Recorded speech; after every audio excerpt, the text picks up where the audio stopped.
அமைச்சராக பொன்முடி பதவியேற்க ஆளுநர் ஆர்.என். ரவி அழைப்பு விடுத்திருக்கிறார். இது தொடர்பான மேலும் விவரங்களை செய்தியாளர் ராஜேஷிடம் கேட்கலாம். ராஜேஷ், வணக்கம். மேலும் விவரம்.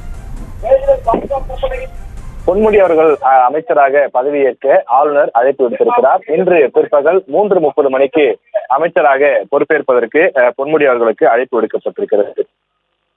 அவர் மீது நீதிமன்ற வழக்கு காரணமாக அவர் வகித்து வந்த எம்எல்ஏ பதவி ரத்து செய்யப்பட்டது. அவருடைய எம்எல்ஏ பதவி ரத்து செய்யப்பட்ட காரணத்தால் அதனைத் தொடர்ந்து அமைச்சர் பதவியும் தானாக ரத்தாகி இருந்தது.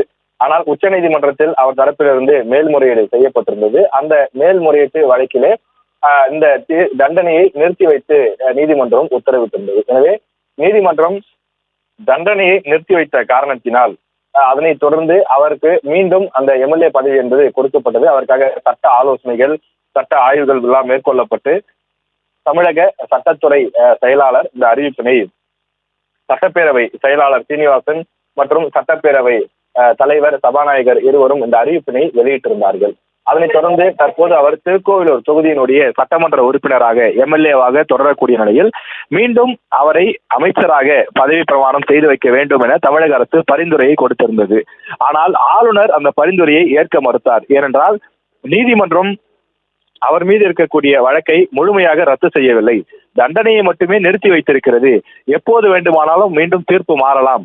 அவருடைய இந்த தண்டனை நிறுத்தி வைக்கப்பட்டிருக்கக்கூடிய காரணத்தால், அதாவது அந்த தொகுதி மக்கள் பாதிக்கப்படக்கூடாது என்பதற்காகத்தான் தண்டனை என்பது நிறுத்தி வைக்கப்பட்டிருக்கிறது, மற்றபடி வேறு எந்த காரணமும் கிடையாது என்று சொல்லி கடுமையாக அந்த அறிக்கை, அதாவது பதில் கடிதம் ஒன்றை தமிழக அரசுக்கு ஆளுநர் ஆர்.என். ரவி அவர்கள் அனுப்பியிருந்தார்.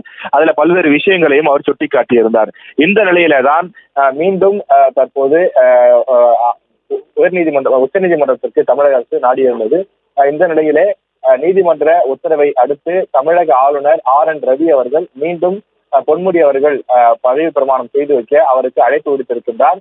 எனவே அந்த அடிப்படையிலே அவர்கள் மீண்டும் இன்று மாலை 3:30 மணி அளவிலே அவர் பதவி பிரமாணம் எடுத்துக்கொள்ள இருக்கின்றார். அதற்கு உரிய தகவல் என்பது கிடைக்கப்பட்டிருக்கிறது. எனவே இன்று மாலை முதல் பொன்முடி மீண்டும் அமைச்சராக திகழ்வார். அவருக்கு மீண்டும் உயர்கல்வித்துறையே வழங்கப்படும் என தகவல் கிடைத்திருக்கிறது.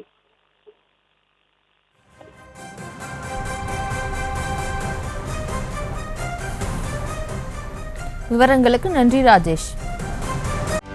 செய்திகளை உடனுக்குடனும் துல்லியமாகவும் தெரிந்து கொள்ள சப்ஸ்கிரைப் பண்ணுங்க.